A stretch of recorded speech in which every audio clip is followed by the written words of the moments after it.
Vamos continuar hoje com o que estamos falando na palavra sobre o Espírito Santo. Ontem nós falamos da maneira que o Espírito Santo trabalha nas nossas vidas. Hoje vamos aprofundar mais um pouco sobre como o Espírito Santo trabalha nas nossas vidas individuais, primeiramente. E amanhã, se nós tivermos o tempo, vamos falar sobre o trabalho do Espírito Santo na igreja, como corpo de Cristo. Mas hoje nós vamos continuar ainda falando mais um pouco sobre o trabalho que ele faz nas nossas vidas, visto que o trabalho dele nas nossas vidas e a maneira em que nós respondemos, ou poderíamos responder a sua operação na nossa vida, é o que importa no nosso crescimento e desenvolvimento como filhos de Deus. O Espírito trabalha, mas ele trabalha com nossa cooperação. Nós temos que aprendermos a reconhecer o Espírito, saber o que ele faz, como ele o faz e como nós podemos colaborar, cooperar com ele nesse seu trabalho que ele está fazendo de nos conformar à imagem do Senhor Jesus Cristo, ou formar Cristo em nós. Então, vamos ver algumas passagens para continuar nesse ponto. Ontem nós falamos de que o Espírito Santo trabalha no nosso espírito através das funções renovadas, regeneradas do espírito humano, que são a intuição, a comunhão e a consciência. E logo depois falamos como ele vai trabalhar através das circunstâncias, o arranjo das circunstâncias e a palavra de Deus. E essas duas coisas juntas são o caminho da cruz. Ele nos leva pelo caminho da cruz, que é o caminho onde a nossa carne vai ser tratada, vai ser reduzida, vai ser levada a sujeição ao Espírito, à vontade de Deus e ao propósito de Deus para as nossas vidas. A carne, irmãos amados, em si mesma não é uma coisa má. Deixa-me explicar isso. Por isso a Escritura às vezes usa a palavra carne num sentido positivo. Por exemplo, aquele verbo se fez carne. E aí carne, logicamente, não é uma coisa negativa ou ruim, como nós poderíamos pensar, mas a palavra é a mesma. Agora, você poderia pensar que talvez os escritores do Novo Testamento não tinham mais palavras, usaram as mesmas palavras só para nos atrapalhar um pouco. Mas na verdade não. É porque estão falando da mesma coisa desde pontos de vista diferentes. A nossa natureza humana, quando governada pelo pecado, é a carne no sentido ruim. A nossa natureza humana, quando governada pelo Espírito, é a carne no sentido bom, no sentido em que o verbo se fez carne. Então, a carne tem que ser liberada do poder do pecado. Quer dizer, a natureza humana tem que ser libertada do poder do pecado e trazida sob o governo do Espírito. Então, normalmente o apóstolo Paulo, quando fala da carne, fala dessa natureza humana pecaminosa. A natureza humana pecaminosa não é uma segunda natureza sobre nós, é a nossa natureza humana distorcida pelo poder e pela corrupção do pecado. A natureza humana tem que ser não destruída, mas salvada. Salvada, libertada, renovada e trazida ao lugar onde Deus finalmente quer que ele esteja, porque a natureza humana foi criada para refletir a glória de Deus. Ela foi desenhada para refletir a glória de Deus. Então Deus não quer destruir o homem, ele quer salvar o homem. Salvar totalmente a nossa natureza humana. E por isso Cristo assumiu nossa natureza humana. E assumiu a nossa natureza humana completa. Como diziam os antigos pais da igreja, aquilo que não foi assumido não foi salvado.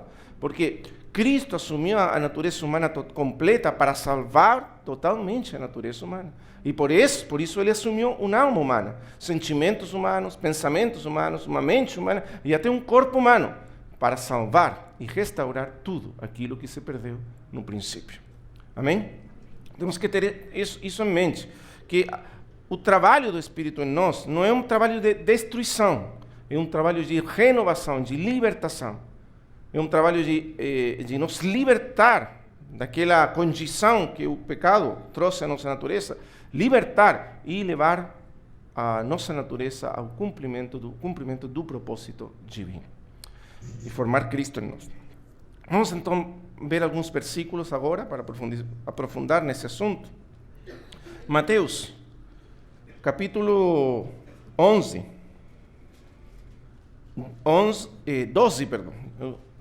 não 11. Mateus 12, Ah, desculpa, peraí. Não, foi o vento que mexeu minha folha. Não, capítulo 11, versículo 28 até o 30. Estamos sendo atrapalhados hoje, né? Muito bem. Então, diz assim: vinde a mim, todos os que estáis cansados e oprimidos, e eu vos aliviarei. Cansados e oprimidos, e eu vos aliviarei. Tomai sobre vós o meu jugo, e aprendeis de mim. Por favor, preste atenção a essas palavras do Senhor. Tomai sobre vós o meu jugo, e aprendeis de mim, que sou manso e humilde de coração, e encontrareis descanso para as vossas almas. Porque o meu jugo é suave e o meu fardo é leve.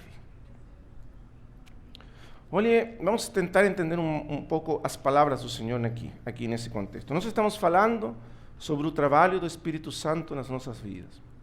E o Senhor está falando àqueles que aquele que Ele chama de cansados e oprimidos. Na verdade, a humanidade toda está cansada e está oprimida. Os homens, em geral, estão todos cansados e oprimidos. Por que estão cansados e oprimidos? Porque a vida na carne, uma vida que depende só dos recursos da nossa natureza humana, é uma vida cansativa e uma vida que leva à opressão. Quando nós só dependemos da nossa carne, nós sempre estamos cansados. Quando dependemos de nossos recursos, sempre estamos oprimidos. Sempre nos falta, porque nossos recursos são poucos, são fracos e não alcançam para satisfazer as nossas necessidades. Então, uma vida vivida no poder, na energia da carne, é uma vida cansada e oprimida sempre. Você pode descobrir facilmente na sua própria experiência se está vivendo no poder da carne.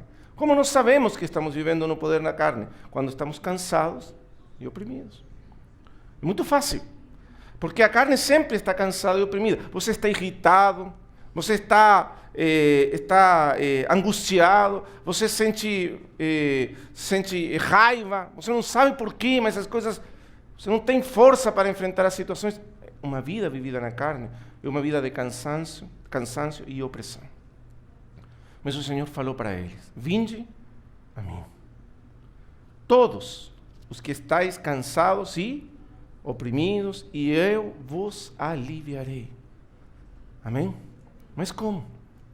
Como alivia o Senhor o nosso cansaço? Nos liberando de uma vida vivida na carne, no poder e na energia da carne.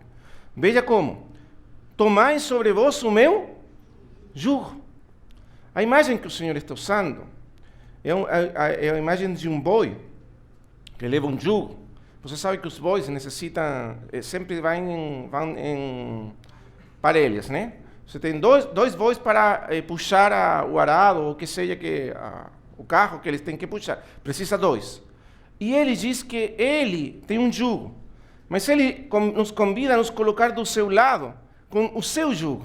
Ele tem um jugo, mas ele nos convida a nos colocar do lado dele com o seu jugo. Quando os camponeses lá no Chile, tem um boi novo que eles querem ensinar a fazer o trabalho, eles sempre colocam aquele boi novo do lado do boi velho. Porque o velho já sabe obedecer, já sabe levar o jugo. Ele sabe como levar o jugo. E o boi novo não, o boi novo é meio assim, ruge, ele não quer, não aceita. Então colocam do lado do velho, e o velho vai ensinando ao novo a levar o jugo. Agora, o Senhor está nos chamando a sermos discípulos, seus discípulos. E Ele quer nos ensinar como sermos seus discípulos. Porque Ele mesmo também foi o discípulo do Pai. Então, quando o Senhor nos chama a levar o jugo, Ele nos está chamando a viver a vida que Ele está vivendo. O jugo do Senhor, nós já sabemos o que é. O jugo do Senhor é o governo do Espírito Santo sobre a sua vida. Você pode colocar aí e entender o que significa o jugo. O jugo do Senhor é essa vida governada pelo Espírito Santo. Por isso é um jugo leve, Porque quando nós estamos governados pelo Espírito Santo, nós estamos aliviados, estamos descansados. Porque não estamos dependendo das nossas forças, do nosso poder, da nossa energia, da nossa inteligência. Não estamos dependendo da nossa carne, mas estamos dependendo dos recursos infinitos do Espírito Santo. E por isso, sempre que a Escritura fala da vida no Espírito, nos fala de uma vida de alegria, de gozo, de paz, de amor. Uma vida que está cheia desses sentimentos de plenitude, porque o Espírito Santo nos dá essa plenitude quando Ele está controlando, governando as nossas vidas. Porque levar o jugo do Senhor é viver uma vida descansada no poder do Espírito, no poder de Deus. Então, levai o meu jugo. E, para levar o jugo, o que nós precisamos? Veja que Ele nos está convidando a ir junto com Ele. Ele não está dizendo, Ele não está colocando um jugo sobre nós, mas Ele está colocando o seu jugo sobre nós. E Ele vai nos ensinar como levar o jugo. Lembra que nós falamos que o Senhor é o nosso modelo, é o nosso mestre, mas também o nosso modelo. Olhando para Ele, nós aprendemos a viver uma vida no Espírito. Porque Ele foi o primeiro que viveu essa vida no Espírito. O primeiro homem cheio do Espírito que viveu a vida no Espírito, no qual o Espírito trabalhou até formar a imagem de Deus nele, foi o Senhor Jesus Cristo. Até amadurecer e ser formado perfeitamente segundo o pensamento de Deus. Esse mesmo Espírito que estava nele, agora está em nós. Estamos levando o jugo dele. E Ele nos está ensinando como levar o jugo. E nos diz, aprendeis de mim que sou manso e humilde de coração. O que precisamos nós para viver uma vida governada pelo Espírito? Mansidão, não é? E humildade. A humildade significa que nós estamos dispostos sempre a sermos corrigidos. Que estamos sempre reconhecendo a nossa necessidade. Ontem nós falamos de que normalmente a nossa atitude, quando estamos frente a qualquer situação, é esgotar os nossos recursos. Procurar fazer isso, aquilo, consultar aqui, lá, usar tudo o que temos na mão, todos os nossos recursos. E só no final, quando nossos recursos acabam, então procuramos ao Senhor. Não é assim? Mas o Senhor quer nos ensinar que deve ser todo o contrário. Deve ser que toda vez e a cada momento nós peguemos os recursos do Espírito. A cada momento os recursos do céu. A cada momento usemos os recursos de Cristo. Que não esperemos até que todos os nossos recursos acabem. E isso significa humildade. Humildade significa reconhecer nossa fraqueza, que nós não temos nada em nós mesmos. Desde o começo. E então temos aí o segredo para ter sempre os recursos de Deus para nós. Os recursos do Espírito. E mansidão significa disposição a ser levado, corrigido, obedientes, fazer o que o Espírito diz que façamos. Não é? Isso é mansidão. Ser dóceis ao governo do Espírito. E quando nós fazemos isso, e encontrareis descanso para as vossas almas. E veja bem que está falando da alma, porque a alma é aquela que está agitada, está cansada, por causa de que não sabe viver dos recursos do Espírito. Mas se nós aprendemos isso, então nós encontraremos descanso para as nossas almas. Porque o meu jugo é suave e o meu fardo é leve. Amém? O Senhor está nos convidando a uma vida de gozo, de paz, de descanso. É a vida do Espírito. A nossa vida, quando é governada por nossa carne, nossa força, nosso poder, nossa inteligência, é uma vida cansativa, que esgota. Mas quando realmente o Espírito está no controle, nós achamos descanso, nós temos paz, nós encontramos essa vida que Cristo vivia. E a vida que Ele quer para todos nós. Mas então agora nós vamos olhar o que significa essa vida no Espírito no sentido prático. Porque quando o Senhor nos chama para viver a sua vida, viver uma vida de união com Ele, Ele nos ensina então que essa vida tem a ver com assuntos muito práticos. Uma das grandes dificuldades que nós temos como filhos de Deus é que normalmente não temos muita ajuda prática a respeito da vida cristã. Temos muitos princípios, verdades, ensinos, mas poucas vezes nos falam dos assuntos práticos. E nós somos seres humanos que estamos imersos num monte de situações práticas a vida toda. Temos que resolver muitas coisas práticas, não é assim? Então, precisamos dessa ajuda. E graças a Deus na Escritura temos essa ajuda prática. Ainda mais, você pode ver que no ensino do Senhor Jesus, no ensino dos apóstolos, sempre as verdades reveladas são levadas para assuntos práticos. Eles sempre nos mostram como esses assuntos tocam na nossa vida diária, nossa experiência, o nosso cotidiano.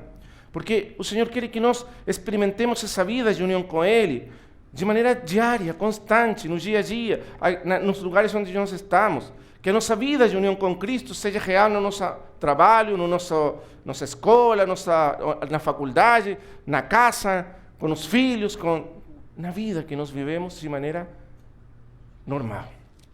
Aí que nós temos que experimentar essa vida de união com Cristo. Porque Ele está falando para pessoas como nós. Vinde a mim todos os que estáis cansados, sim, oprimidos, pessoas comuns, como todos nós. A vida, sobrecarregados da vida, cansados e oprimidos pela vida. E nós vamos encontrar descanso para as nossas almas. Então, vamos ver então de que se trata essa vida do Espírito de maneira prática.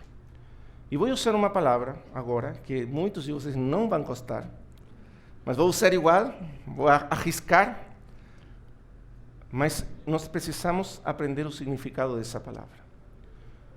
E o que a Escritura nos ensina a respeito desse caminhar no Espírito tem a ver com o que vamos chamar de disciplinas espirituais. E quando a gente usa a palavra disciplina, normalmente não gosta. Nós temos disciplina como sinônimo de castigo. Mas não estamos falando de castigo, não são castigos espirituais, são disciplina. Uma disciplina é a maneira de adquirir vamos dizer assim, na vida humana. Às vezes você vê, por exemplo, aquelas pessoas que correm para ganhar os 100 metros, como chamamos, 100 metros planos.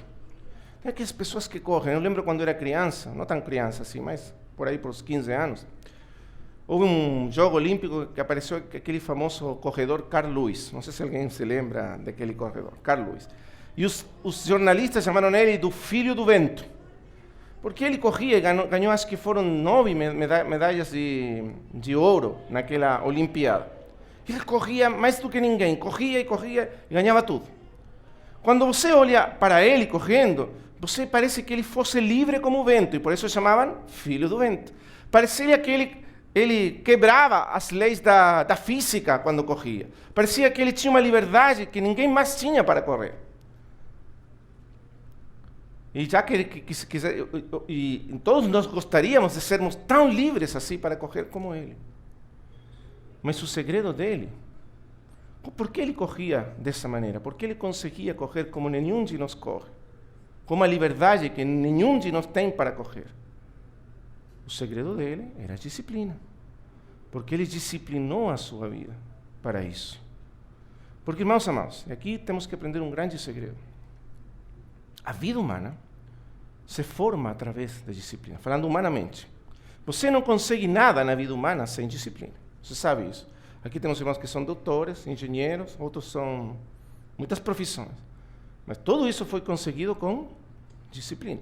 Você tem uma pessoa que toca um instrumento como se parece que sem esforço nenhum, mas detrás disso você tem disciplina.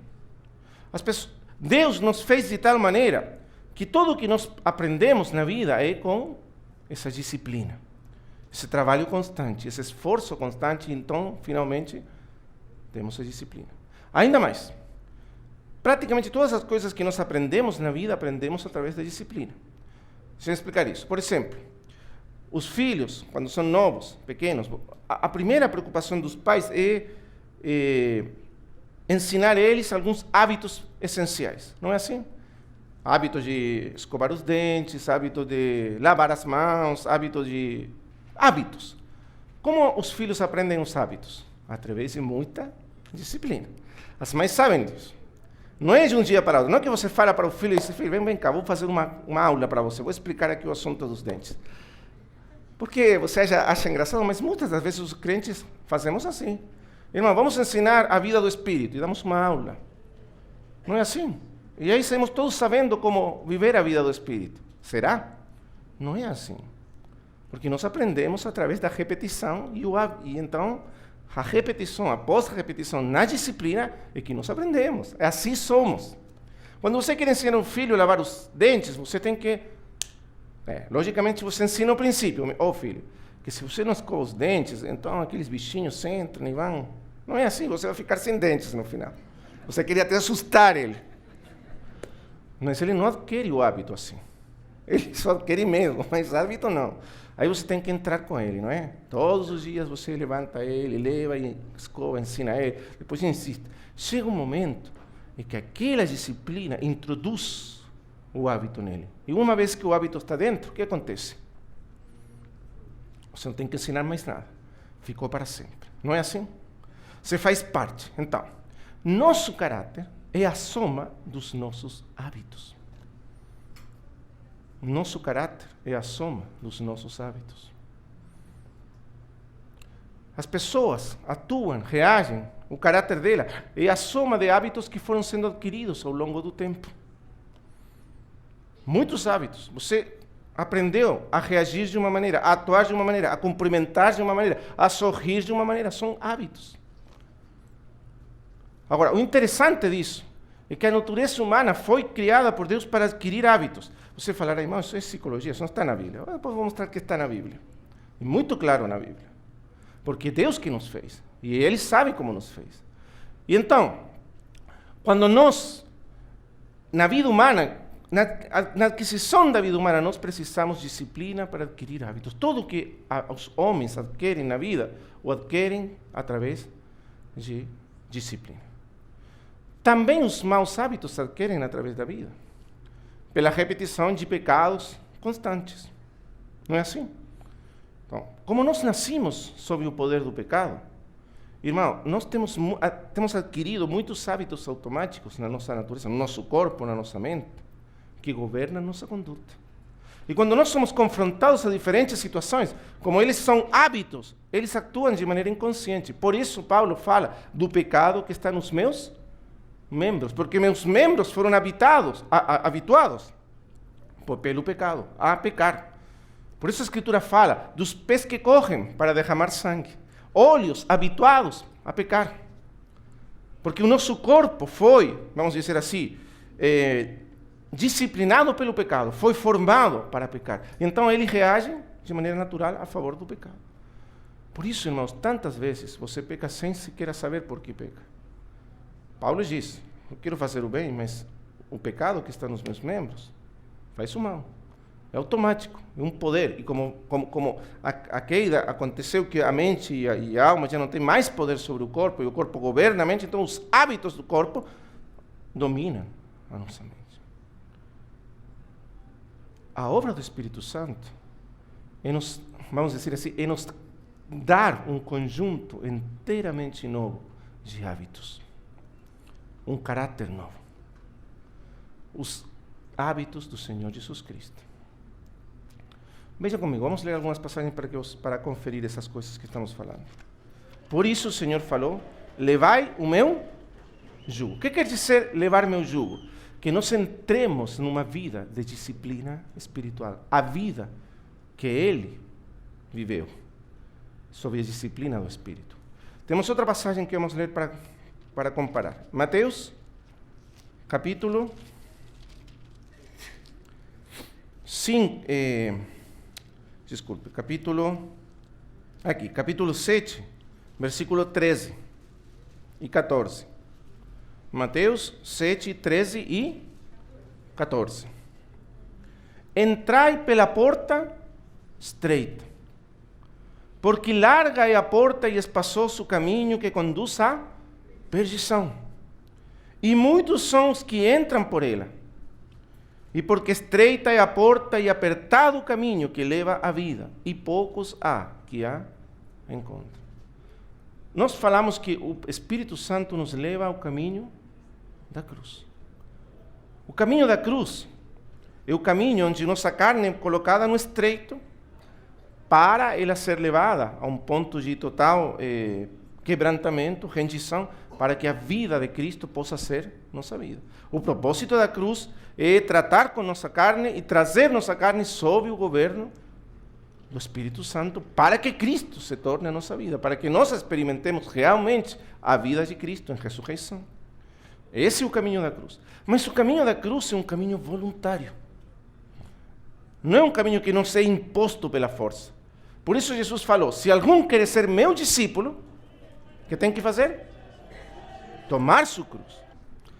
Tomar a cruz e a si mesmo se negue e me siga. Não é assim? Veja bem qual que é o processo. Você, para ser discípulo, tem que entrar num caminho de disciplina, de formação espiritual.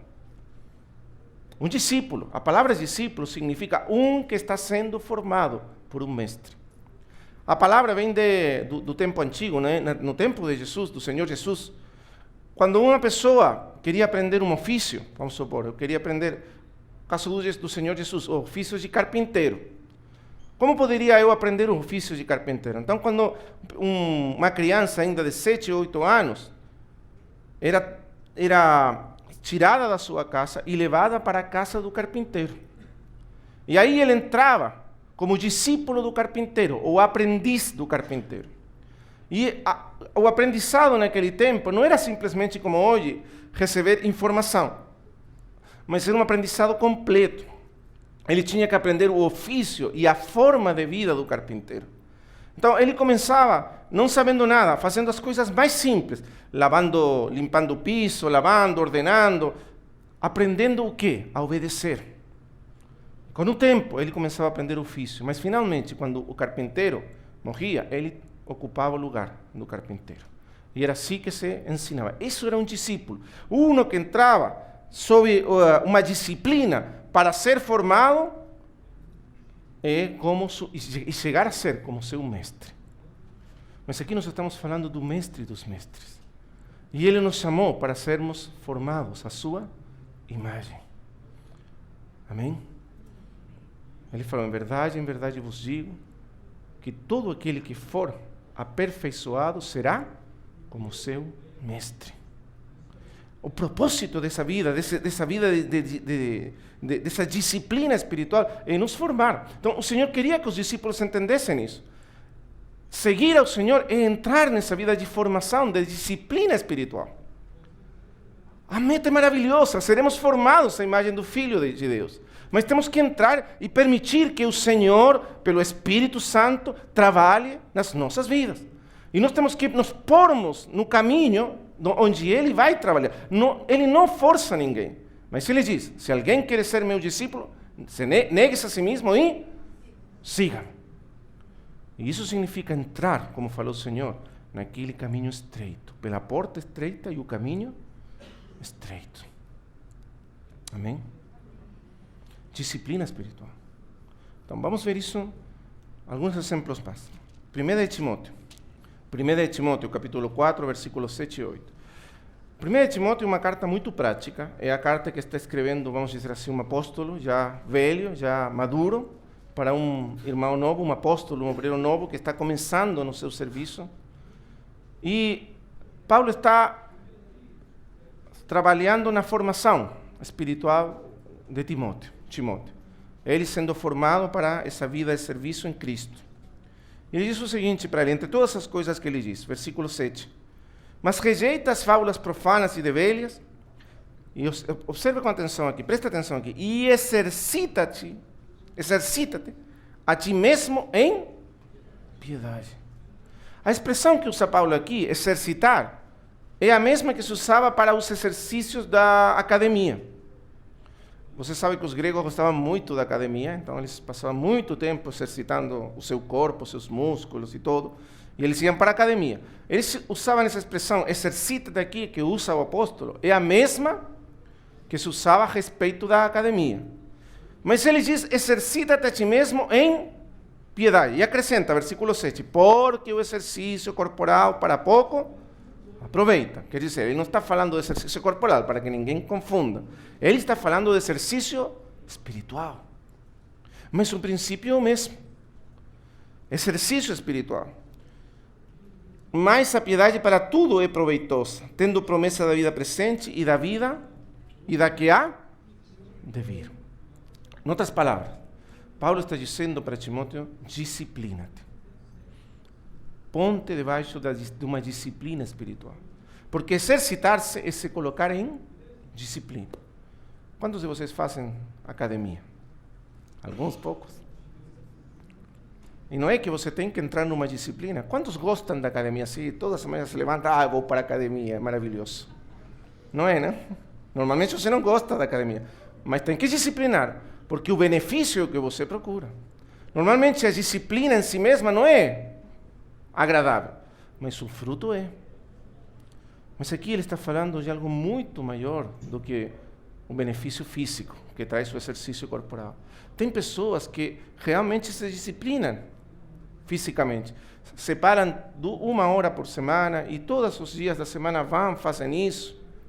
Não é assim? Mas agora, irmão, quantos de nós disciplinamos nossa vida para as coisas espirituais? Essa mesma disciplina que você tem nos assuntos físicos do seu corpo, se apenas for a mesma que nós temos, já seria muito. Mas muitos crentes têm problemas sérios com a sua disciplina nas coisas de Deus. Nós temos uma ideia, irmãos, de que, de alguma maneira, tudo vai ser resolto por Deus e nós temos que fazer nada. Mas não é assim como funciona. Paulo disse para Timóteo, se exercita para a piedade. E veja que ele continua explicando o que isso significa. E coloca várias instruções práticas para que Timóteo pratique e esteja aí fazendo essas coisas. A piedade, que é a expressão que usa aí ele, o que significa? O que significa a piedade? O que quer dizer Paulo? O que quer dizer Paulo com a expressão a piedade? Veja agora o versículo 16 do capítulo 3. 1 Timóteo 3, 16.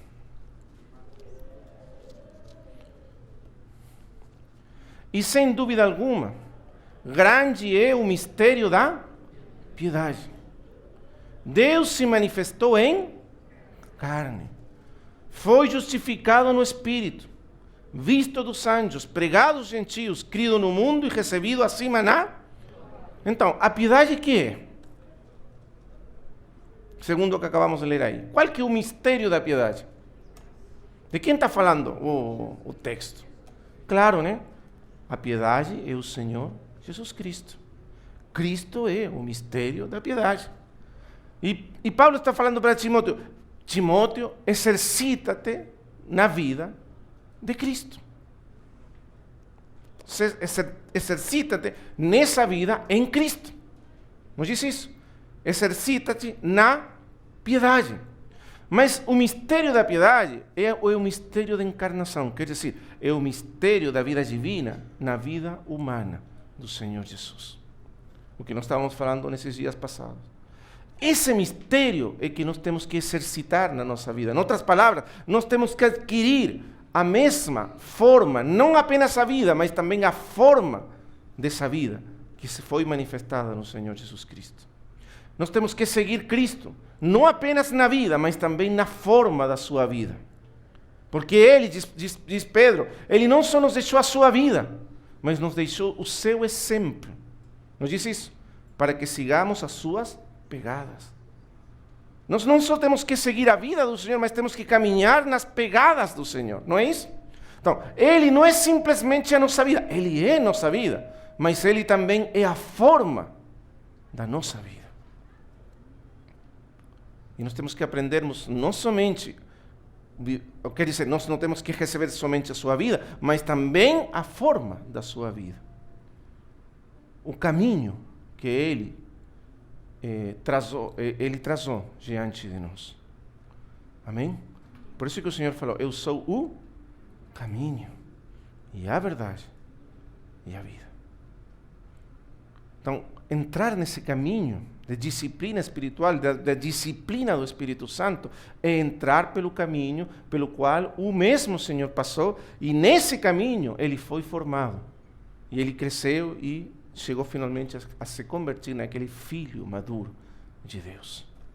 Ele nos está convidando, ele está chamando a todos nós a entrar nesse caminho de formação espiritual, para sermos também conformados à sua imagem. Irmãos amados, isso quer dizer que, como hemos já falado antes, o Espírito Santo trabalha em nós, mas com nossa cooperação. E a nossa cooperação é entrar nesse caminho e aceitar esse caminho de disciplina que vai nos levar, no qual o Espírito Santo vai formar Cristo em nós.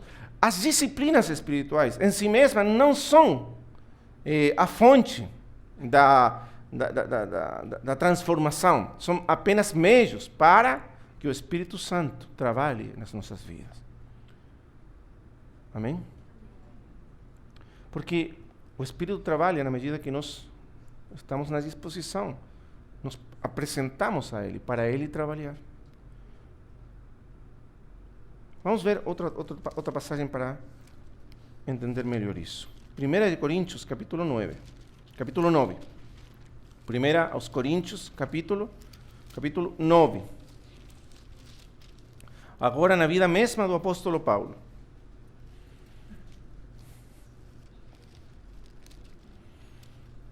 Veja o versículo 24 até o 27. Não sabeis vós que os que correm no estágio, todos na verdade correm? Lembra que falamos daquele Carl Lewis, aquele filho do vento? E olha o que diz Paulo a respeito do mesmo assunto. Mas um só leva o prêmio, correis de tal maneira que o alcanceis. Faz anos atrás, quando era ainda criança também, daquele tempo, existia um filme famoso que chamava-se, no espanhol, Carrozas de Fogo, acho que em Carruagens de Fogo. Algum de vocês assistiu naquele filme? Assistiu, gostou? A história de um crente, né? Um pastor que corria na Olimpíada. E você lembra que o assunto era que para correr, né, eram dois protagonistas. Um deles era aquele pastor que corria, e tinha um outro que era um judeu, que também corria e era rápido, só que ele tinha que esforçar-se muito para correr, a diferença daquele pastor que corria com mais naturalidade. Mas como seja, você pode ver aí, irmão, que para correr uma carreira dessas, você tem que colocar sua vida sobre uma disciplina absoluta. O atleta, que está falando aqui Paulo, diz aí, veja o versículo 25, e todo aquele que luta de todos se abstém.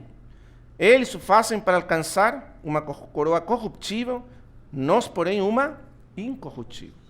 Quando um atleta realmente quer correr uma carreira, vamos supor aquela carreira dos 100 metros planos, ele vai disciplinar sua vida toda para conseguir esse alvo, que é uma coroa de laurel naquele tempo. Agora uma medalha de ouro. Mas ele vai disciplinar sua vida toda. Todos os jovens vão para festas, ele não vai a festa nenhuma. Todos os jovens têm uma vida com uma coisa, outra. A vida toda dele é disciplinada para isso. Come comidas, dorme nos horários que tem que dormir e se passa toda a vida esforçando e trabalhando. Por quê? Para ganhar essa coroa. Não é assim? Assim faz o atleta. Paulo estava muito impressionado com os atletas, porque ele via que, por um assunto tão insignificante, eles eram capazes de disciplinar sua vida e enfocar sua vida nesse fato somente e ordenar toda a sua vida para conseguir, em quanto é agora? 8 segundos, 9 segundos? Ou seja, toda a vida deles está enfocada nesses 8, 9 segundos, onde eles vão correr pela coroa, pela medalha. Não é isso impressionante? Imagine, a vida toda governada por esse fato. E Paulo diz que nós estamos correndo uma carreira muito maior do que isso. E o prêmio que nós estamos perseguindo é um prêmio muito maior do que isso. E se os atletas se disciplinam dessa maneira, diz ele, para ganhar essa coroa, não deveríamos nós disciplinar a nossa vida toda para ganhar aquela coroa incorruptível? Está falando disso. Porque ele diz, no final do versículo 24, correis de tal maneira que... Porque ele diz, correm todos, mas um só leva o prêmio. Isso não quer dizer que nessa carreira apenas um de nós vai levar o prêmio. O que ele quer dizer é o seguinte, todos eles correm, mas todos eles correm sabendo que o prêmio é apenas um. Então, o atleta, quando corre, ele sabe que não tem prêmio para todos, tem prêmio apenas para um. Se ele quer ganhar o prêmio, ele tem que disciplinar-se totalmente. Porque outros também estão fazendo o mesmo. Ele não pode correr descuidadamente ou achando... Não, ele tem que correr de tal maneira. Então ele diz, correi de tal maneira que o alcanceis. Porque imagina um atleta que corre para não alcançar o prêmio. Tem sentido. Cada atleta corre para ganhar o prêmio. Não, tem 10 corredores correndo aí nos últimos 100 metros planos. E 9 deles estão achando que não, vamos ver, pode ser. Não tem sentido. Ninguém vai suportar toda essa disciplina se não quer ganhar o prêmio. E Paulo diz, vocês pensem como se fossem corredores de uma carreira. E corram de tal maneira de alcançar esse prêmio. E o que faz o atleta quando realmente enfoca sua vida, sua mente naquele prêmio? Ele diz, e todo aquele que luta de tudo se abstém. Eles o fazem para alcançar uma coroa corruptível. Nós, porém, uma incorruptível. Pois eu assim corro, e agora coloca seu, eu corro assim, como aquele atleta. Não como uma coisa incerta. Assim combato, não como batendo o ar. Antes subjugo o meu corpo e o reduzo à servidão, para que, pregando aos outros, eu mesmo não venha de alguma maneira a ficar reprovado. Irmãos amados, aqui claramente ele não está falando da salvação. Ele não está correndo uma carreira para ser salvo. Na verdade, nessa carreira, todos somos salvos. Só você pode, vamos dizer, essa é uma carreira onde você, para entrar na carreira, tem que ser salvo. Aqui só correm os salvos. Você é salvo, você já está na carreira. Mas corra de tal maneira de alcançar o prêmio. O prêmio, nesse caso, é essa coroa incorruptível da glória de Cristo. Mas para obter essa coroa, diz Paulo, nós temos que correr de tal maneira de disciplinar nossa vida toda em função desse prêmio. Você tinha essa ideia da vida cristã? Você pensou alguma vez que a vida cristã era assim? Olha o que está dizendo o apóstolo. O apóstolo diz, eu corro assim. Para mim, a vida cristã é como uma carreira, que eu estou correndo para obter o prêmio maior, que é essa vida gloriosa de Cristo formado em mim.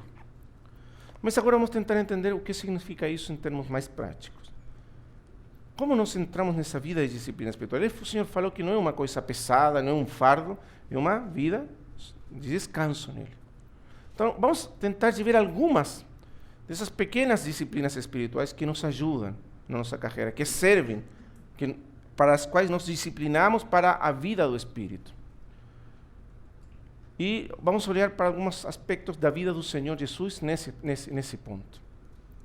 Irmãos amados, quando nós lemos ontem sobre o começo da vida pública do Senhor, do ministério do Senhor em público, nós vimos que o primeiro que o Espírito Santo fez com ele, que o levou para o deserto. Lembra disso? O Espírito Santo levou o Senhor Jesus para o deserto.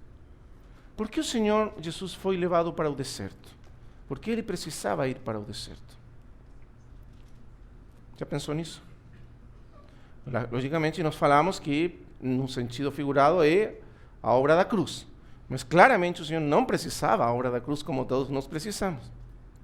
Agora, falando da vida do Senhor mesmo, por que ele foi para o deserto? Já pensou nisso? 40 dias. E ele jejuou aí 40 dias e 40 noites. Ficou aí no deserto. O Senhor estava preparando a sua vida para começar aquele ministério de 3 anos e meio. E o Senhor sabia que ele precisava de algo sobre todas as coisas. Ele precisava de comunhão com Deus. Muitas vezes nós não olhamos para a vida do Senhor nesse sentido, porque nós achamos que, sendo Ele o Filho de Deus, Ele sempre estava em comunhão com Deus. Mas Ele conhecia melhor do que nós a nossa natureza humana. E Ele sabia que a comunhão não é uma questão simplesmente assim, que acontece de qualquer maneira. A comunhão com Deus acontece quando nós procuramos ter tempos de comunhão com Deus. E não acontece de outra maneira. Quando nós estamos no tráfego da vida, nós estamos escutando muitas vozes. Você escuta a voz de um, a voz de outro, muitas exigências para a nossa vida, todos querem alguma coisa de nós. Você escuta muitas vozes. E porque escutamos tantas vozes, nós não conseguimos escutar a voz de Deus. Deus sempre quer falar aos nossos corações, mas a voz de Deus fica apagada pelas vozes do mundo. Não é assim? Quantas vezes você está tão atarefado com situações na sua mente que até escutar a palavra nem consegue falar a sua vida, porque sua mente está em muitas partes. Ou às vezes você escuta a palavra, como hoje. Deus falou para a sua vida. Você cruza a porta e novamente todo aquele mundo de pensamentos e preocupações e coisas que vêm à sua mente, e a palavra some. E você esquece a palavra. Não é assim? A palavra trabalha nas nossas vidas na medida que ela tem espaço para trabalhar nas nossas vidas. E como nós somos seres que, quer dizer, nossa vida é vivida num mundo, num corpo físico, então o tempo e o espaço são coisas fundamentais na nossa vida. Então veja bem que o Senhor mesmo sabia essas coisas. Se o mestre dos mestres, se o Senhor Jesus Cristo necessitava esse tempo, será que nós não necessitamos esse tempo? Então, a primeira das disciplinas espirituais, a primeira é a comunhão com Deus. Por que falamos de disciplina espiritual? Porque não é uma coisa que deve ser feita ocasionalmente. Alguns de nós temos a prática de, se eu sinto, eu vou. Se eu sinto, eu faço. Quando eu tenho desejo. Não, é uma disciplina, é uma necessidade. Você tem que criar aquele hábito, aquele costume de estar sempre na presença de Deus. E isso requer tempo. O Senhor Jesus diz que não só naquele momento, mas você pode ler depois os evangelhos, diz que quando as coisas estavam assim cheias de necessidades, muitas pessoas pedindo coisas deles, diz que ele se afastava constantemente para lugares desertos. E aí orava. O Senhor fazia isso. O Senhor sabia que o mais importante era essa disciplina de comunhão com Deus. Amém? Às vezes os matrimônios têm problemas, e a maioria dos problemas matrimoniais, já falamos disso, são por causa da falta de comunicação, de comunhão, não é? Deus é uma pessoa. O Espírito Santo é uma pessoa. Se você quer conhecer Deus, você tem que ter tempo para Deus. Mas Deus é um Deus muito zeloso. Ele não compartilha o seu tempo com ninguém. Se você quer realmente escutar Deus e ouvir Deus e ter comunhão com Deus, você deve fazer do tempo com Ele o tempo mais importante da sua vida. E isso é levar a sério a Deus e ao Espírito Santo. Se você não faz isso, você não está honrando Deus, não está honrando o Espírito como deve honrá-lo. Entende o que estamos falando? Deus tem que ser, a comunhão com Ele, a comunhão com o nosso Pai Celestial, tem que ser o mais importante das nossas vidas. E tem que ser real, tem que ser tempo separado para Ele, o tempo mais precioso, que ninguém pode tirar das nossas vidas. Não existe nada mais importante para você, para mim, para um filho de Deus, do que essa vida de comunhão com Deus. E isso é uma disciplina espiritual. Quer dizer, você se dispõe a essa comunhão, afasta tempo para Ele e o pratica. Às vezes tem desejo, às vezes não tem desejo. Isso é um segredo que todos os homens que caminharam com Deus já sabem. Você pode ler a vida de qualquer servo de Deus, aqueles homens que realmente caminharam com Deus, e você vai ver, todos eles disciplinaram na sua vida para a comunhão com Deus. Todos. E o mesmo Jesus, o Senhor Jesus, o mestre dos mestres, Ele disciplinou sua vida para essa vida de comunhão com o Pai. Ele disse, o Filho sempre ouve o que o pai fala. O filho sempre vê o que o pai faz, mas como? Porque ele sempre procurava essa comunhão. Antes dele, diz Marcos, antes dele estabelecer os 12 apóstolos, o que ele fez? Diz que ele subiu ao monte e passou a noite orando a Deus. À noite. Porque a decisão era muito importante. Era uma decisão fundamental. O que ele escolhesse nesse dia ia afetar para sempre a história da igreja. Ele tinha que escolher os homens que Deus queria. E por isso ele passou a noite orando a Deus. Amém? Por quê? Porque essa disciplina de comunhão com Deus, nessa disciplina, nós aprendemos a escutar a voz de Deus, a nos aquietar diante de Deus. Você quantas vezes pode ler o salmista dizendo a sua alma que ela se acalme, fique tranquila, fique em paz? Não diz isso o salmista? Muitas vezes fala para a sua alma, porque a nossa alma sempre está agitada. Agora, lembra que quando Elias fugiu para aquele monte, fugindo de Jezabel, a rainha, ele fugiu lá, e ele estava acostumado, ele cria que as coisas de Deus eram essas coisas agitadas, assim, barulhentas. Então, ele foi lá e chegou àquele monte. Então, diz que veio aquele vento que fendia as rochas. Depois veio aquele fogo que queimava tudo. Depois veio aquele terremoto que destruía. Mas Deus não estava aí. E finalmente veio aquele ventinho, aquele sopro, aquela brisa suave, leve. E aí estava Deus. Irmãos amados, nós temos que aprender a escutar a voz do Espírito, porque o Espírito Santo não entra no barulho do mundo. Ele não compete com as vozes do mundo. Ele não quer competir, nem tem que competir com as vozes do mundo. Ele não vai falar mais alto para que você escute. Aí você está escutando tantas vozes, e aí ele vai falar mais alto para que você escute. Ele não é assim como é o assunto. Quando todas as vozes do mundo se apagam, então você escuta a sua voz. É assim como funciona. Amém? E o Senhor Jesus sabia essas coisas. Sabia que a comunhão é uma questão de você vá e espera, e escuta, e fica em silêncio, e ouve a voz de Deus. Isso é uma disciplina espiritual. Quando você aprende a fazer isso, você vai ver que depois na vida, você pode fazer isso em qualquer parte.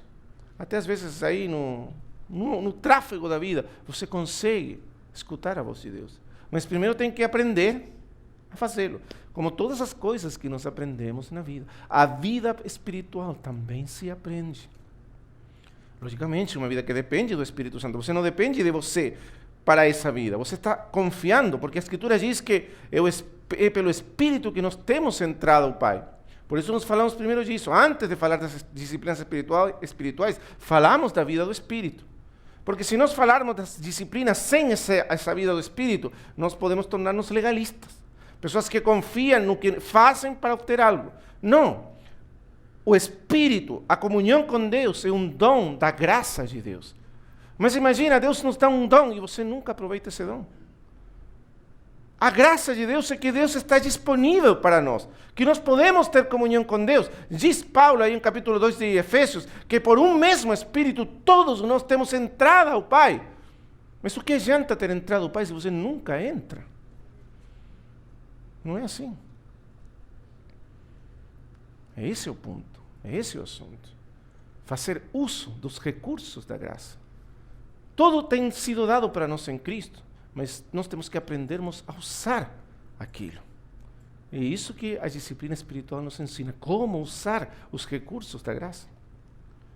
Amém? E a primeira disciplina que nós aprendemos é esse tempo de comunhão com Deus. A primeira coisa que nós aprendemos da vida mesma do Senhor Jesus. A segunda coisa que nós aprendemos do mesmo Senhor Jesus é o conhecimento da palavra de Deus. Quando o Senhor foi levado ao deserto, ele foi tentado pelo diabo. E o que usou o Senhor para vencer o diabo e a tentação do diabo? A palavra de Deus. Na verdade, ele simplesmente citou a palavra que ele tinha decorado. Você vai dizer, o que significa isso? O Senhor conhecia a palavra de Deus, ele tinha decorado a palavra de Deus. Por que fazia isso o Senhor? Veja comigo, vamos ler algumas coisas interessantes que ensinam o Velho Testamento sobre o assunto. Salmo 1. Ontem nós falamos de que para que realmente a vida de Cristo seja formada em nós, nossa mente precisa ser renovada. E a mente é renovada pela palavra de Deus. Mas agora eu vou acrescentar mais um assunto que eu acho que poderia nos ajudar muito. O Espírito Santo é uma pessoa. Amém? E nós também somos pessoas. Deus nunca viola a personalidade humana nos tratos com a personalidade humana. Ele nunca cancela a personalidade humana. Ele nunca destrui a personalidade humana. Ele usa a nossa personalidade porque Ele a criou. Por que estou falando isso? Porque algumas pessoas parecem pensar que a maneira que o Espírito opera, trabalha nas nossas vidas, é suprimindo a nossa personalidade.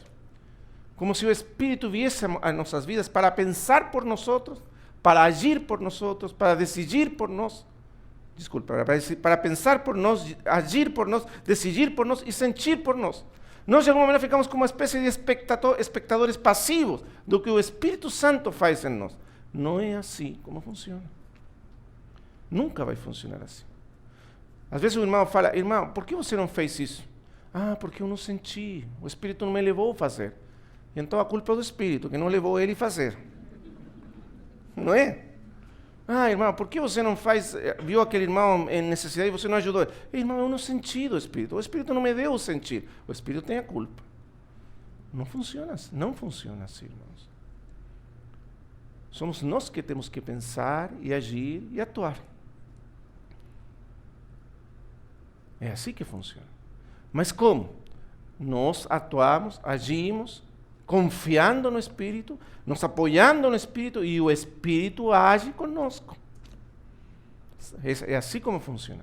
Por isso Paulo, em Filipenses diz, Deus faz em nós tanto o querer quanto o fazer. O que quer dizer isso? Que Deus, o Espírito, cria em nós o desejo e nos dá o poder para fazer. Mas nós temos que fazer. Essa parte Ele não faz por nós. Porque senão tiraria a nossa responsabilidade.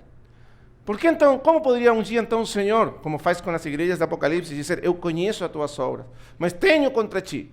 Você poderia responder, mas Senhor, você não me moveu. Eu não fiz porque você não fez que eu fizesse. Vê que não tem sentido? A responsabilidade humana nunca pode ser cancelada. Deus nos dá o poder, a capacidade e o querer, mas o fazer está conosco. Fazer efetivamente está conosco. Então temos que entender como trabalha o Espírito. Quando nós obedecemos ao Espírito e fazemos, Ele faz conosco. E Ele nos dá um poder superior a tudo o que nós pensamos para fazer. Por isso diz Paulo, aquele que é poderoso para fazer todas as coisas muito mais abundantemente daquilo que pedimos ou entendemos. Ele faz. Você faz um pouco, é como, vamos supor, vou por um exemplo. O Senhor Jesus está aí e chama os seus discípulos e mostra aquela multidão de 5.000 pessoas. E diz, dai vós de comer para eles. Lembra? Diz, é que a multidão tem fome, Senhor, o que vamos fazer? Então ele diz, vocês têm que dar de comer para eles. Não é? Ah, então ele fica, se for como nós, não? Ficaria aí sentado, vou esperar que o Senhor me move e me leve a dar de comer. Não, você vai e dá de comer. Você está obedecendo ao Senhor, está obedecendo ao Espírito. No fato de você obedecer e crer e obedecer, então você começa a ver como o pouco que você faz se converte em muito, porque está o Espírito aí multiplicando os pães. Entende o que estamos falando?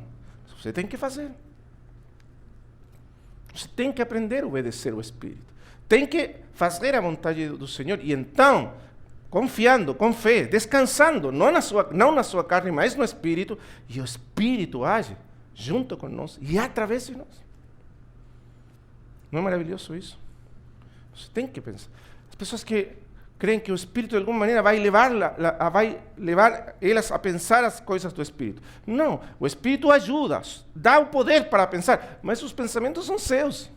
Você tem que pensar, você tem que colocar a sua mente, governar a sua mente. O Espírito já libertou a mente do poder do pecado, agora você usa a sua mente para pensar nas coisas do Espírito.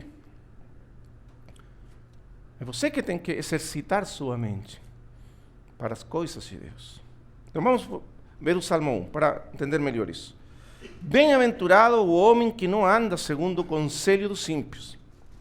O conselho dos ímpios é a sabedoria do mundo, que é a sabedoria dos ímpios. A maneira que os homens desse mundo pensam, acham, decidem, entendem. A mente dos homens, a mente do velho homem.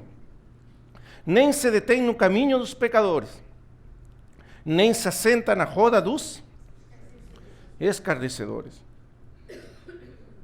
Aqui nós temos, primeiramente, algo que nós não temos que fazer. É uma coisa que aquele homem diz, aquele que é bem-aventurado, não faz essas coisas.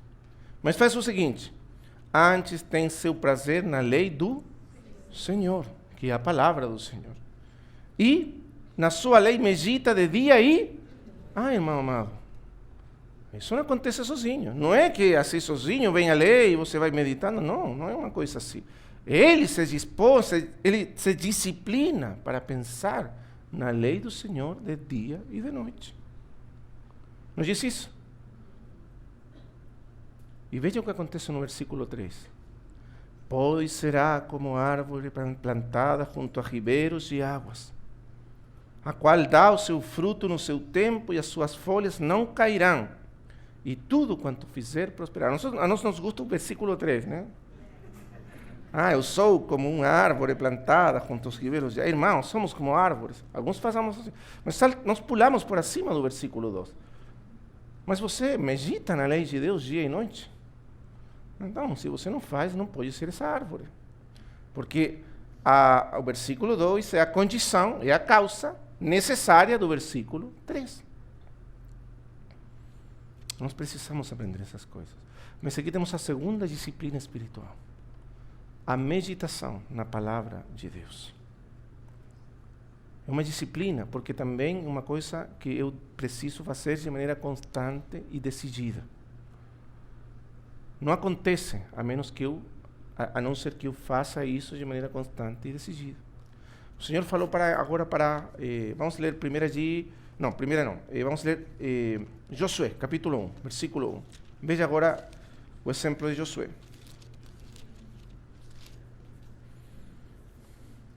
Aqui temos um maravilhoso quadro do que estamos tentando explicar hoje. Por uma parte, na graça de Deus nós temos recebido tudo. Não é assim?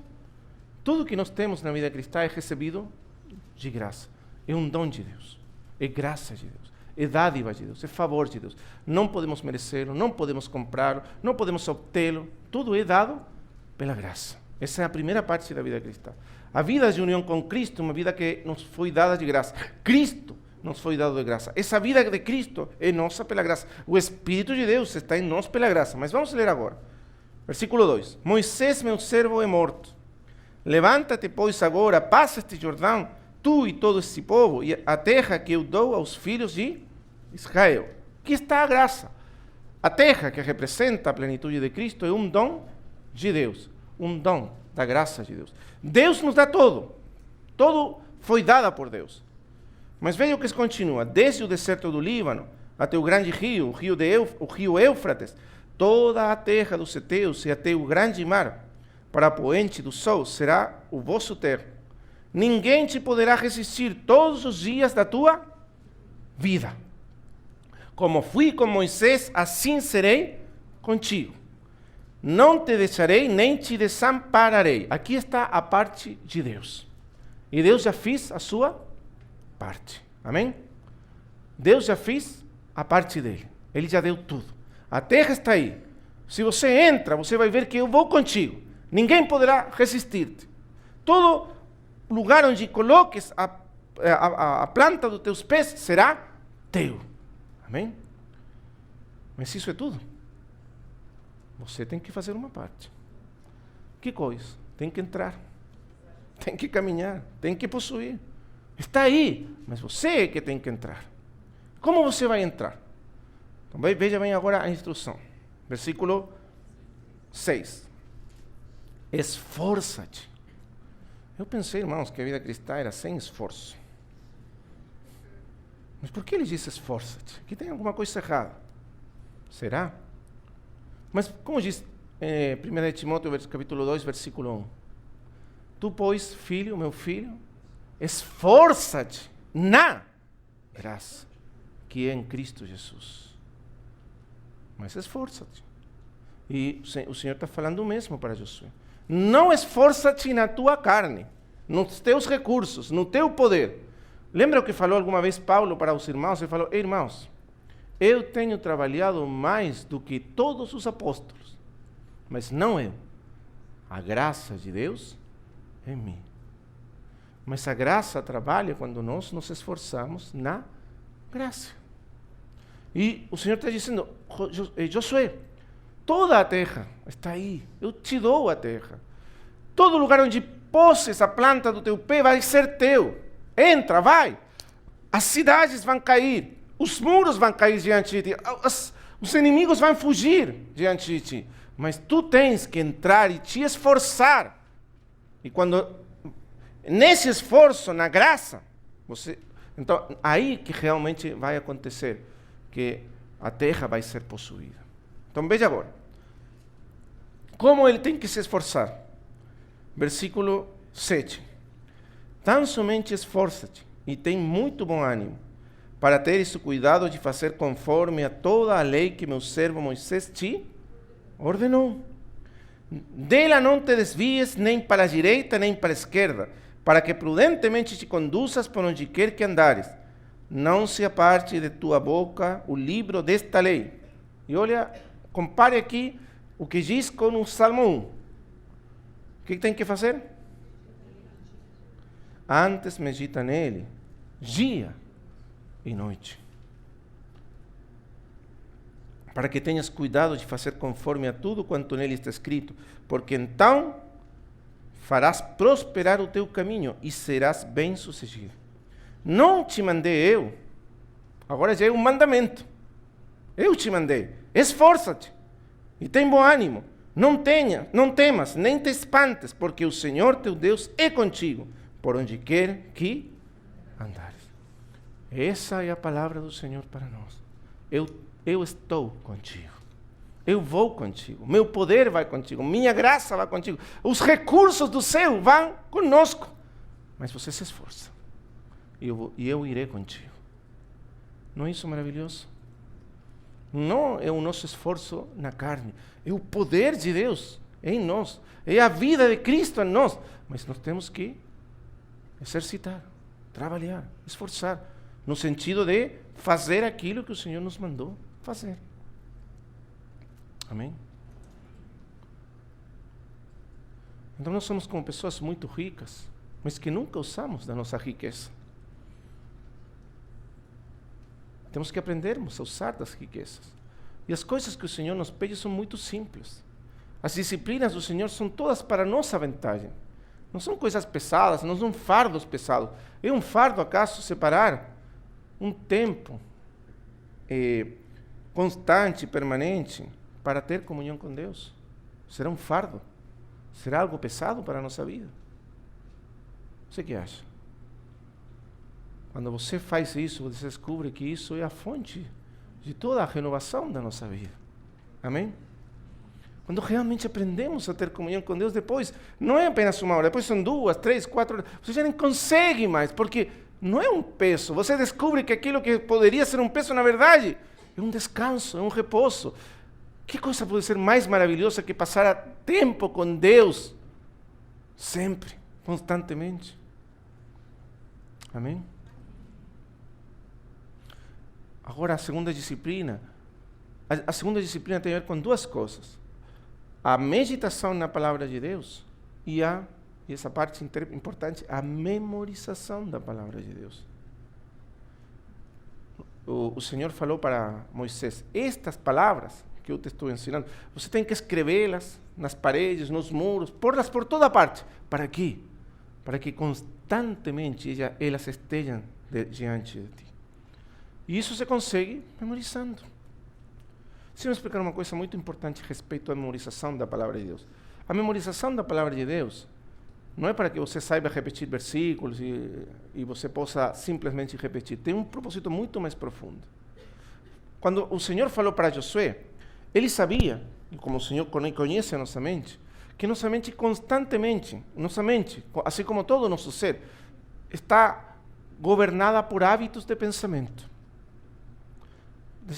Por isso Paulo, quando escreve para os Efésios, capítulo 4, ele diz, renovai-vos no espírito da vossa mente.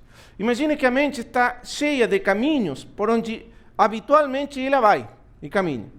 Normalmente, quando nós estamos assim relaxados, a nossa mente naturalmente volta sempre para os mesmos pensamentos. Não é assim? Ele volta e volta, você não tem que esforçar-se, ela sozinha vai e vai e vai. A mente do mundo está governada por pensamentos habituais, de pecado, de corrupção, de maldade, de temor, não é assim? De vergonha, de complexos, muitos pensamentos alheios à vida de Deus. Porque a nossa mente foi governada e dominada e foi habituada pelo poder do pecado, pelo velho homem. Deus quer criar em nós uma nova mente. E o Espírito vai criar em nós uma nova mente. Porque o poder do Espírito é que ele é capaz de criar uma mente totalmente nova em nós. Mas para isso nós temos que aprender a cooperar com o Espírito Santo. E então você tem que trazer a sua mente para as coisas do Espírito. Então, veja comigo agora Romanos, capítulo 8, para explicar melhor isso.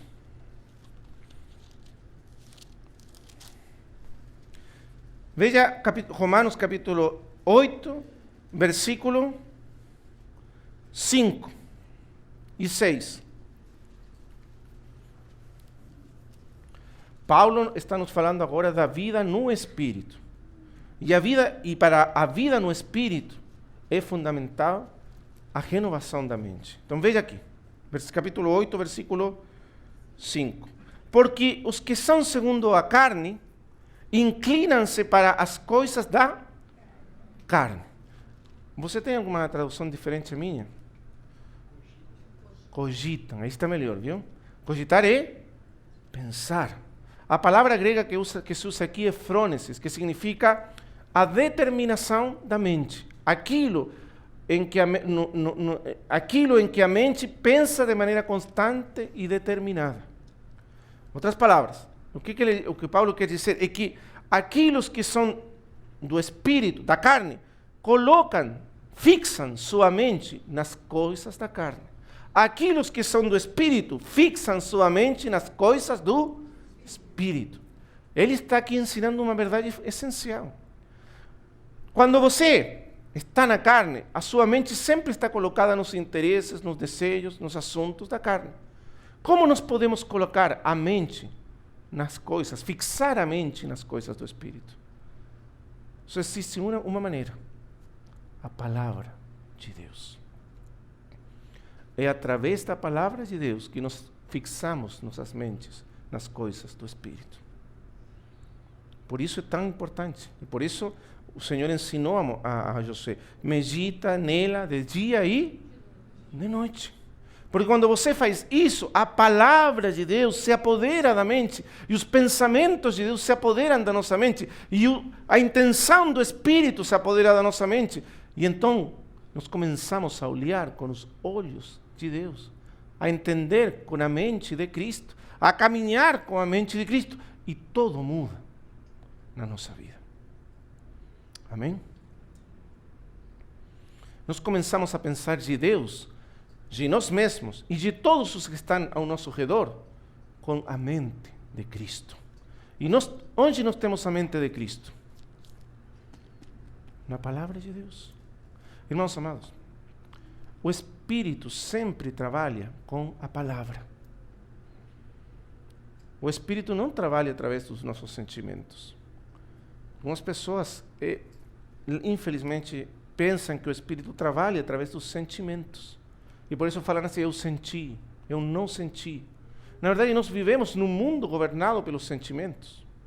As pessoas sempre estão falando, eu sinto, eu não sinto. Como se os sentimentos fossem o mais importante na vida humana. Os sentimentos são importantes, têm seu lugar. Mas eles não foram colocados na nossa natureza para governar nossa natureza.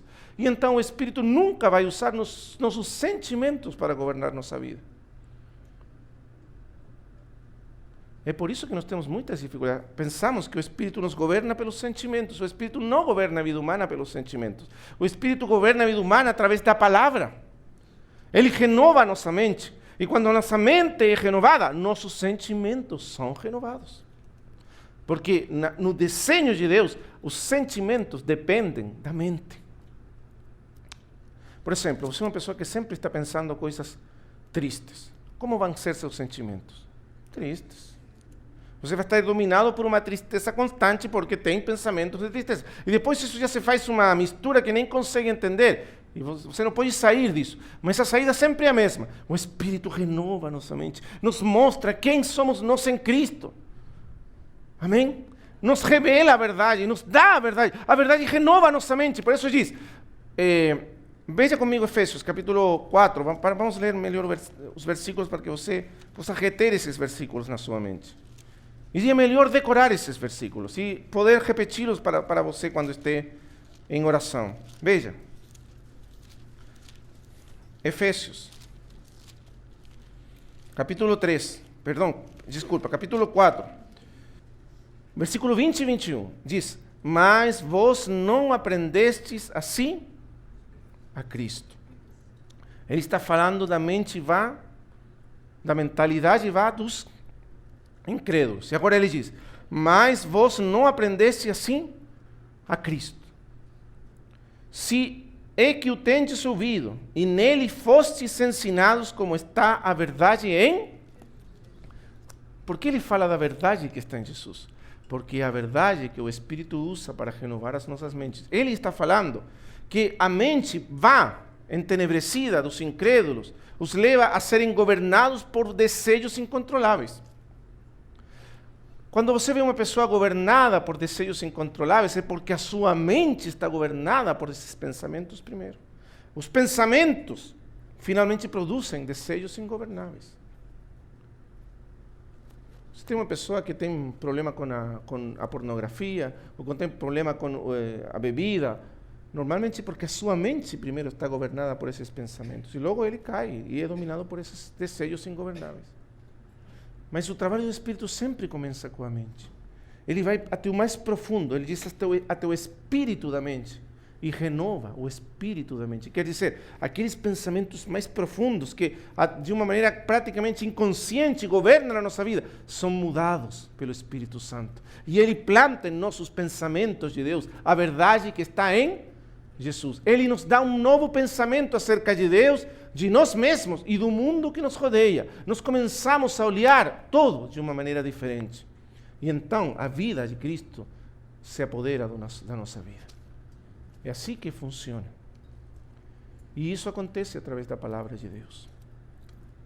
Então, por que temos que decorar a palavra e meditar nela? A expressão meditar, entre aspas, significa literalmente em hebraico ruminar. A palavra hebraica que está aí na raiz da palavra meditar em hebraico é ruminar, aquilo que faz a vaca. A vaca, quem aqui é o Maurício? Quantos estômagos tem a vaca? Quantos estômagos tem a vaca? Aqui tem vários, 4 estômagos. Por que ela precisa de 4 estômagos?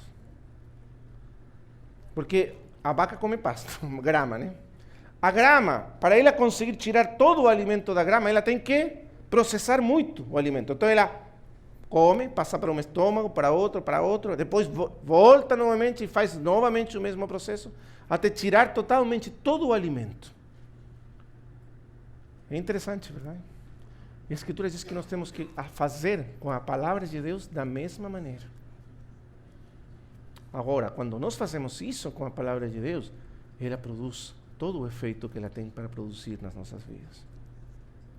O nosso problema é que não temos disciplinado a nossa mente para meditar na palavra de Deus. Você vem cá, escuta, vamos supor, irmãos, Estou ressuscitado juntamente com Cristo. E você, num momento, entende e percebe o poder dessa palavra. E realmente se enche de gozo porque está ressuscitado com Cristo. Daí você sai para lá e os velhos pensamentos, os velhos hábitos de pensamento voltam. E você começa a pensar nas dívidas, nos pagos, sei lá o quê, os problemas, todo o assunto. E a sua mente novamente se enche disso. E a palavra some. E você começa a pensar, será que eu realmente estava ressuscitado com Cristo? Que agora? Eu estou sentindo muito miserável, muito morto ainda. Por quê? É sua mente. Porque você não aprendeu ainda o segredo. Que você, conscientemente, deliberadamente, tem que trazer novamente essa palavra à sua mente. Meditar nela, orar com ela, confessar ela. Fazer que a sua mente repita ela até que finalmente essa palavra se apodere da sua mente e se transforme num hábito espiritual de pensamento da sua mente. E então a palavra tem poder para transformar nossa vida. Amém? Nela medita. Eu creio, irmãos, que uma das grandes coisas práticas que ajudam na vida cristã é decorar aqueles passagens centrais e principais da palavra. Quando você ora na manhã, já vamos estar terminando. Quando você faz oração, qual que é o ponto de partida da sua oração? Onde estamos começando? Partimos dos nossos sentimentos, dos nossos estados de ânimo. Quando você começa orando desde o seu estado de ânimo, você nunca chega a parte nenhuma. Você começa, enrola e cai e não sai. Não é assim. Porque o ponto de partida da oração tem que ser a verdade que está em Jesus, é a palavra de Deus. Você já aprendeu aquele segredo maravilhoso de orar com a palavra de Deus?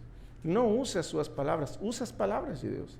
Entre na verdade que está em Jesus, porque a palavra de Deus é a verdade a respeito de nós e a respeito de Deus. Não os nossos estados de ânimos, não os nossos sentimentos, não os problemas que enxergamos com os olhos e ouvimos com os ouvidos. A palavra de Deus é a verdade.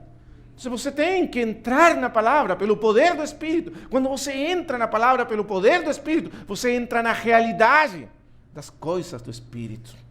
E a palavra de Deus é a porta de entrada ao reino de Deus, as coisas do Espírito. Não é maravilhoso isso? E você começa a orar da palavra, e eu estou sentindo muito ruim. Eu sinto que Deus está muito longe de mim. Mas o que diz a palavra de Deus? Que Ele está próximo, que Ele está aqui. E começo a meditar, a confessar, a orar. E isso se torna realidade para mim, porque essa é a verdade. Meus sentimentos não são a verdade. Minha carne não é a verdade. Meu pensamento humano não é a verdade. A palavra de Deus é a verdade. E pelo Espírito Santo se torna a minha experiência. Amém? Então eu uso a palavra, repito a palavra, medito na palavra. Eu trazo a palavra à minha mente, deliberadamente, voluntariamente, uso os recursos de Deus para mim. Amém? E então, começamos a experimentar essa vida de união com Cristo. Permanecei em mim. Levai meu jugo. O jugo é simples, é fácil. Amém? Vamos colocar essas duas coisas, são muitas outras, não muitas, mas algumas mais. Amanhã, vamos tentar falar das coisas práticas, não mais a respeito da nossa vida individual, mas agora a respeito da vida da igreja. Para entendermos a maneira que o Espírito Santo trabalha na vida da igreja. Eu creio que essas pequenas duas coisas que temos falado hoje, se você realmente entra num caminho e se disciplina para vivê-las, e cumpri-las e fazê-las, você vai experimentar uma mudança real na sua vida com o Senhor. Realmente. Você vai ver. Amém? Porque nós estamos parados na beira de um mar infinito de graça. É só abrir as portas, é só procurar para que Ele encha a nossa vida. E Ele o vai fazer. Amém? Amém. Vamos orar ao Senhor. Amado Pai Celestial, te agradecemos pela maravilhosa obra do Teu Espírito Santo. e porque Tu também tens nos ensinado que existe um caminho de disciplina espiritual, que é o caminho que Teu Filho caminhou e colocou diante de nós como exemplo de uma vida vivida debaixo do governo do Teu Espírito. Coisas simples que não são pesadas e que nós temos que aprendermos a praticar, nos disciplinarmos pelo poder do Teu Espírito para, dessa maneira, caminharmos uma vida de comunhão e intimidade contigo. Oh, amado Pai, Tu quanto desejas ter essa vida de comunhão e intimidade conosco. Quanto desejas revelar-te a nós. Quanto desejas abrir-nos os tesouros do céu. Quanto queres encher-nos de graça, de conhecimento, de vida, de amor. E quanto nós outros fugimos dessa comunhão contigo. Quanto negligenciamos essa vida de comunhão contigo. Oh, amado Pai, nos ajuda agora, mas nós queremos tomar essa determinação diante de Ti, pela graça de Cristo, pelo poder do Teu Espírito, de viver essas vidas, onde a comunhão contigo seja o mais importante, e onde nós também aprendemos a meditar na Tua Palavra, a considerar, a orar com ela, a trazer ela constantemente ao nosso pensamento, a pensar através dela, renovar nossa mente, colocar, fixar nossa mente nas coisas do Espírito, e não deixar mais que nossa mente vague pelos pensamentos do mundo e da carne. Nós te pedimos essas coisas no nome do nosso Senhor Jesus. Amém.